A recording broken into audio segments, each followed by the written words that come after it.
Most people desire respect and recognition, but the day-to-day reality often feels like a slow grind through unfulfilling, repetitive tasks just to maintain the status quo.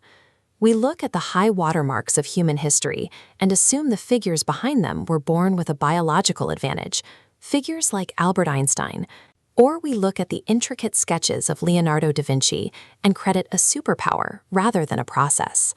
Strategist Robert Greene spent years analyzing these specific individuals, looking for the underlying sequence that led to such distinct results.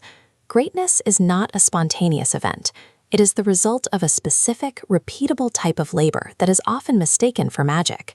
This progression begins by reconnecting with a primal calling, that childhood obsession that was likely buried when society began pushing you toward a safe, predictable career. The first step is to filter out those external expectations and identify a niche that leverages your specific, often unusual, interests. This moves you into the apprenticeship phase, a period of 5 to 10 years where many lose focus because they prioritize immediate financial gain over the accumulation of deep knowledge. Success in this stage requires silent observation. When you enter a new environment, you aren't there to contribute. You are there to study the hidden ecosystem and the top performers within it. You master one subscale at a time. The foundation must be perfectly stable before you attempt to stack more complex abilities on top of it. Mistakes during this period provide the necessary mechanical feedback to refine your technique. Without them, there is no way to calibrate your performance. This requires a shift in priority.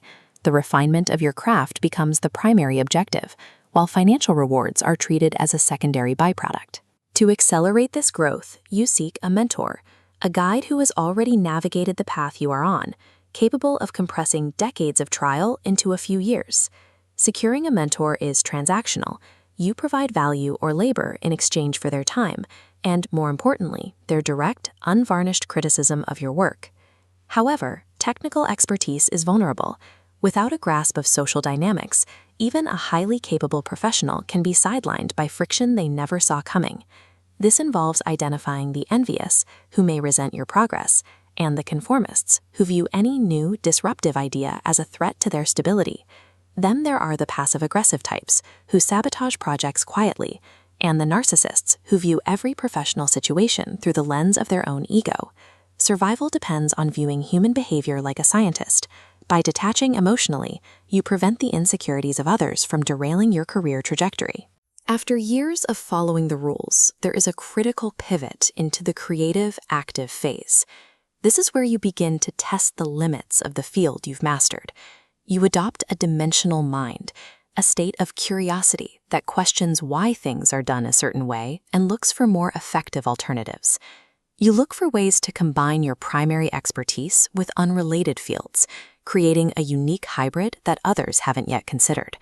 Rigid adherence to what you have been taught eventually leads to a plateau. Moving toward the highest levels requires the willingness to step outside the existing framework. This leads to mastery. At this stage, complex actions are no longer calculated. They happen through fluid intuition. Even at this level, the learning does not stop. A true master maintains the curiosity and humility of a beginner, always looking for the next area to refine.